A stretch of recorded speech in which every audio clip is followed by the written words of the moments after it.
izinkan kami memperkenalkan diri. Saya Alvina Triburwaningsi dengan NIM 192141016 dan rekan saya Muhammad Naufal Ainul Arazak dengan NIM 192141004. Dalam video kali ini kami akan memaparkan 4 hal. Yang pertama yaitu ruang lingkup pada kekuasaan pengadilan agama terhadap wakaf. Yang kedua mengenai bagaimana penyelesaian sengketa pada tanah wakaf. Yang ketiga yaitu potensi pelanggaran hukum wakaf dan sanksi-sanksi wakaf. Yang terakhir yaitu contoh pada penyelesaian sengketa kasus wakaf. Langsung saja pada pembahasan yang pertama yaitu mengenai ruang lingkup pengadilan agama terhadap wakaf.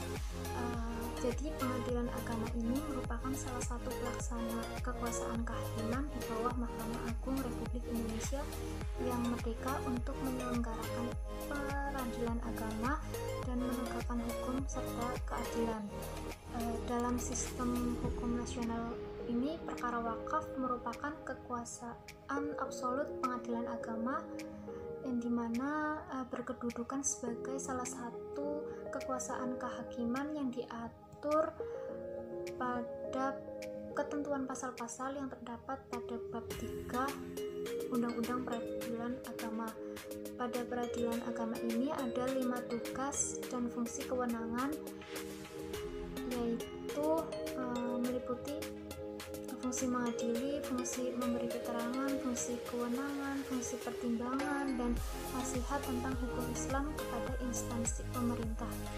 Kemudian pada kekuasaan peradilan ini bisa disebut juga dengan kompetensi peradilan yang menyangkut atas 2 hal. Yang pertama tentang kekuasaan relatif dan kekuasaan absolut.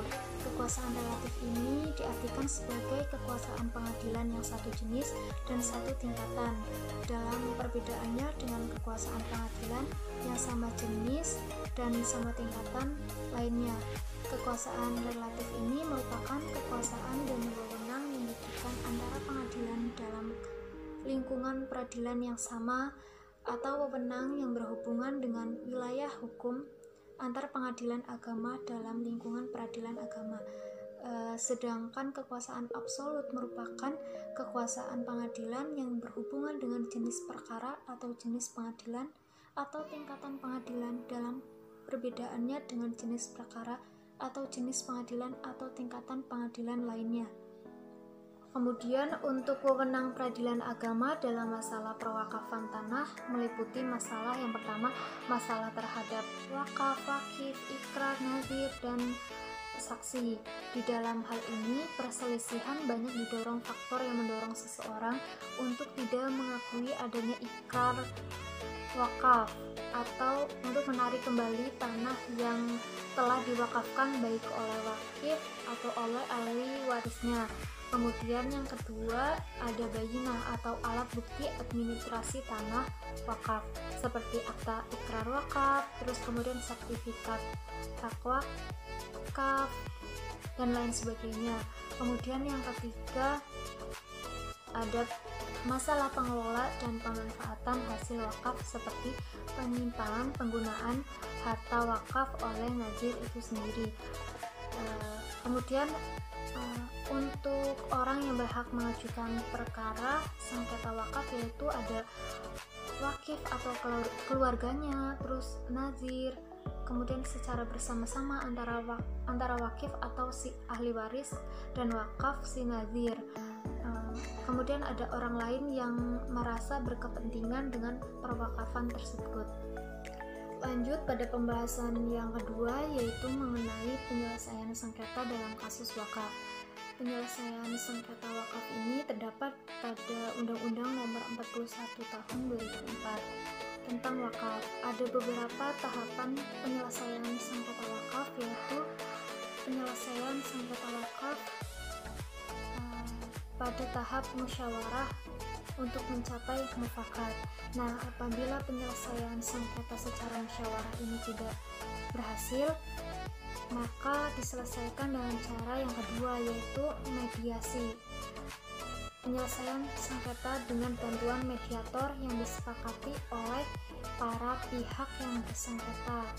Dan apabila dalam hal mediasi tidak berhasil, maka sengketa tersebut dapat dibawa kepada badan arbitrase syariah. Dan apabila dalam hal arbitrase syariah tidak berhasil menyelesaikan sengketa, maka dapat dibawa ke pengadilan agama. Mungkin itu saja pemaparan materi yang saya bahas. Pembahasan selanjutnya akan dibahas oleh rekan saya, yaitu Muhammad Naufal Ainul Aizam. Assalamualaikum warahmatullahi wabarakatuh. Saya ingin berbicara mengenai poin C dalam makalah saya tentang potensi pelanggaran hukum wakaf dan sanksi-sanksi wakaf. Nah, di sini pada potensi pelanggaran hukum wakaf, saya meninjau dari yang pertama pemahaman masyarakat Indonesia tentang wakaf. Adapun motivasi masyarakat Indonesia untuk melaksanakan wakaf dilihat dari aspek ideologis normatif, bahwa masyarakat Muslim Indonesia sebenarnya sudah memahami wakaf. Nah, dan masyarakat Indonesia beranggapan bahwa wakaf adalah suatu ibadah yang dianjurkan oleh agama dan merupakan perwujudan dari keimanan seseorang. Nah, untuk itu dalam ajaran Islam, harta merupakan aset yang diatur oleh agama, tergantung bagaimana mereka mampu mentasyarufkan harta tersebut atau tidak. Nah, kemudian lanjut kepada masih nomor 1 tentang pemahaman masyarakat Indonesia tentang wakaf. Pemahaman mayoritas masyarakat Muslim Indonesia terhadap wakaf banyak dipengaruhi oleh mazhab Syafi'iyah. Nah, pemahaman tersebut antara lain, yang pertama, anggapan cukup terhadap wakaf yang hanya ikrar bilisan saja. Nah, keluguan, kejujuran, dan sikap saling percaya masyarakat Indonesia sangat berpengaruh dalam tata cara mereka berwakaf, sehingga melahirkan persoalan di hari mendatangnya.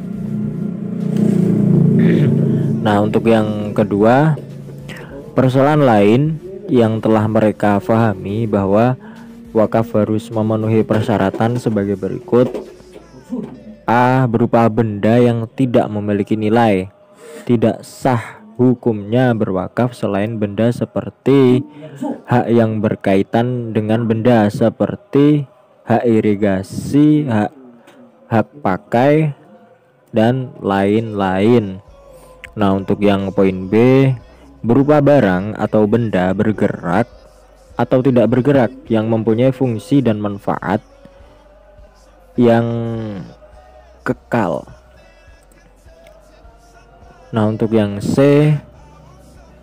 barang atau benda tersebut harus jelas tertentu ketika terjadi pada akad.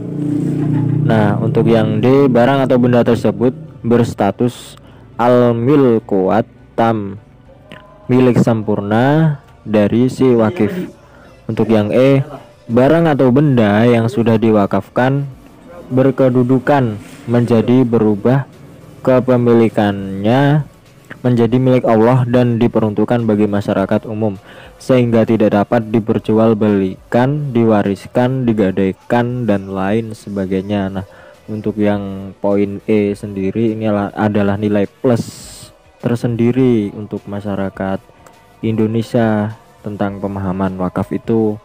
Nah, kemudian disusul lagi dengan poin F, barang atau benda yang sudah diwakafkan berkedudukan menjadi berubah kepemilikannya menjadi milik Allah dan diperuntukkan bagi masyarakat umum. Nah, sehingga tidak dapat diperjualbelikan, diwariskan, digadaikan, dan sebagainya.